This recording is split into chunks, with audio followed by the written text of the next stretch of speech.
The shadow of the walls. Chapter 1. Moving in?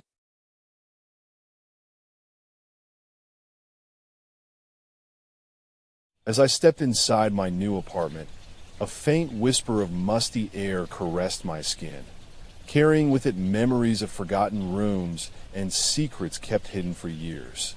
The walls seemed to hum with an energy that made me shiver despite the sweltering heat outside.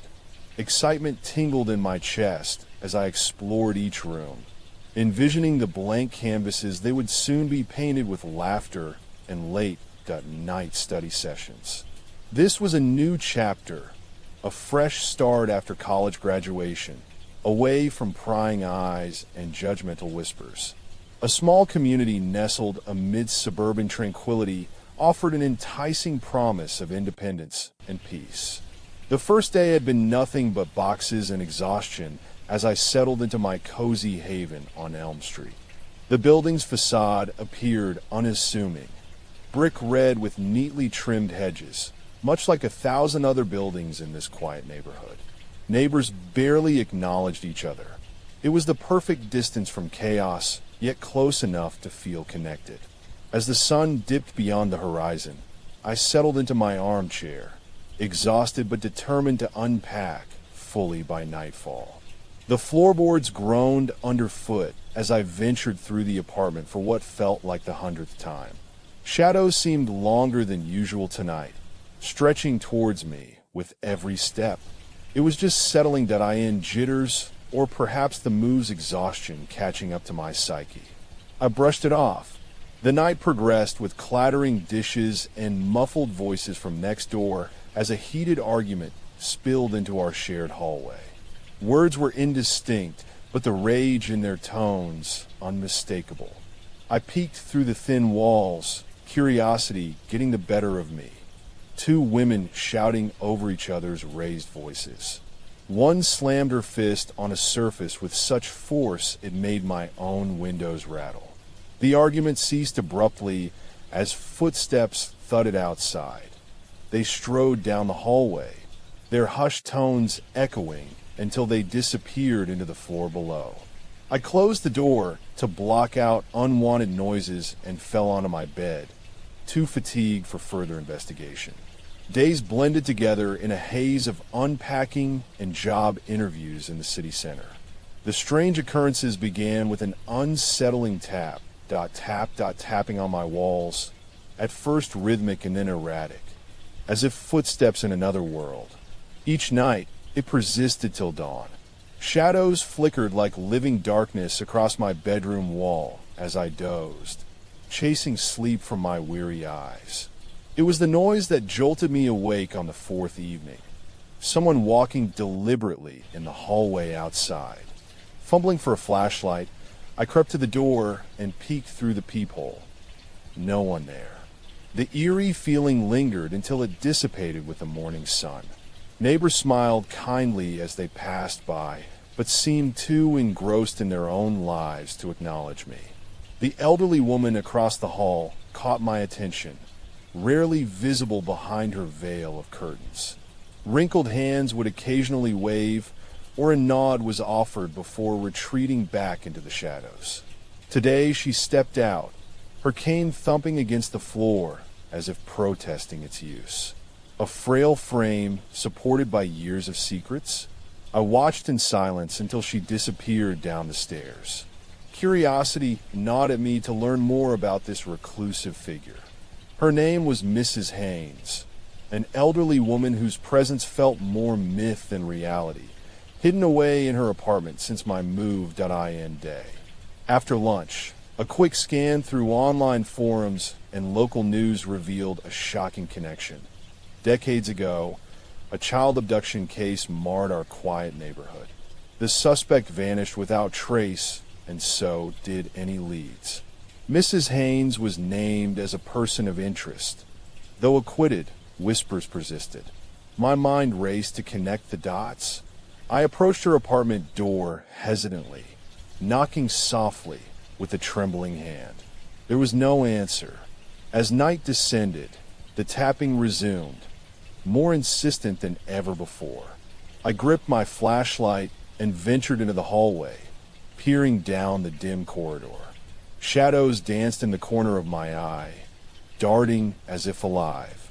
Mrs. Haynes stood at her doorframe.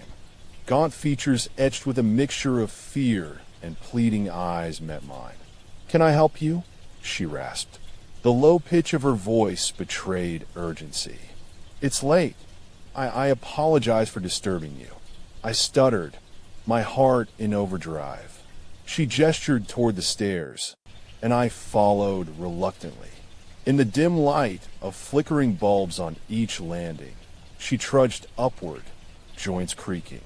At her door, an unspoken warning hung in the air as she motioned me inside. A space filled with antiques and lace doilies, a relic of times past. Faded photographs adorned walls. A little girl's smile stared at us from among floral patterns. "Please sit." She guided me into a velvet armchair, her eyes darting to my neck where beads of sweat formed. "This place has a bad energy. I sensed it the moment I moved in." I took the offered seat. "You mean?" Her gaze drifted toward the walls and back before speaking under her breath. "Things move at night. Footsteps, whispers that aren't yours." A chill crept up my spine as if unseen eyes were upon me. "Mrs. Haynes, you're tired." She leaned close, the walls of shadows watching us. Her voice dropped to a whisper. "Watch your back." I left her apartment with the unsettling feeling the walls were indeed alive and listening. Perhaps I was just tired from moving. That night, as the tapping resumed in rhythmic patterns, I clutched my flashlight, determined to confront it. The beam cut through darkness when I pried open a thin wall paneling behind my bed. Dust danced like specters illuminated by its glow. My breath caught. On an old journal page pinned was a drawing of a smiling little girl with a message scrawled above. "They come back." The tapping intensified, as if in response to my discovery.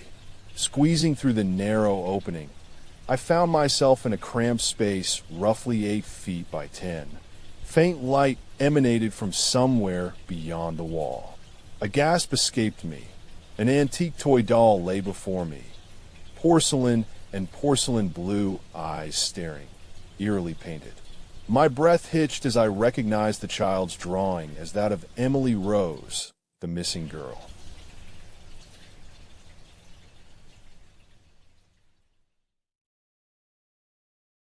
Chapter 2. The Shadow.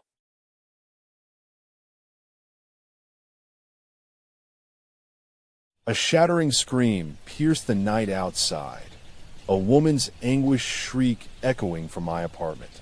Mrs. Haynes appeared in time to witness it too, both sets of eyes wide with dread.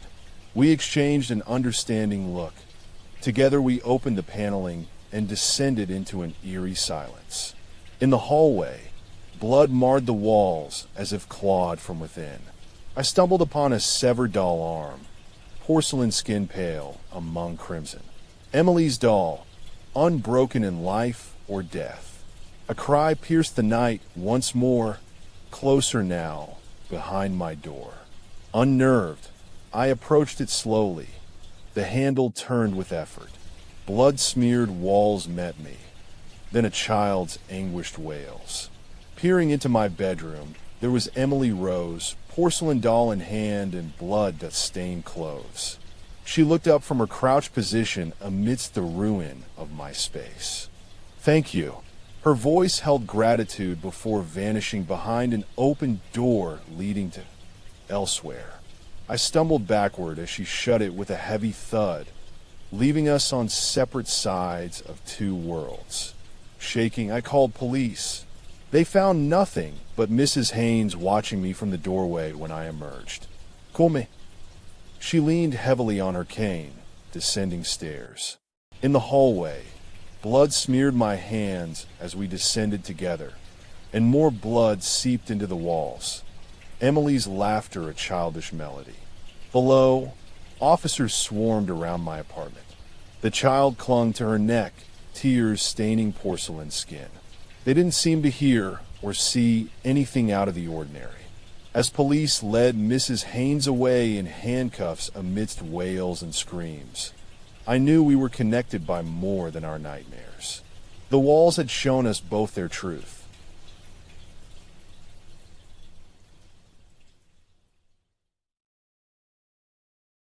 Chapter 3. The Truth.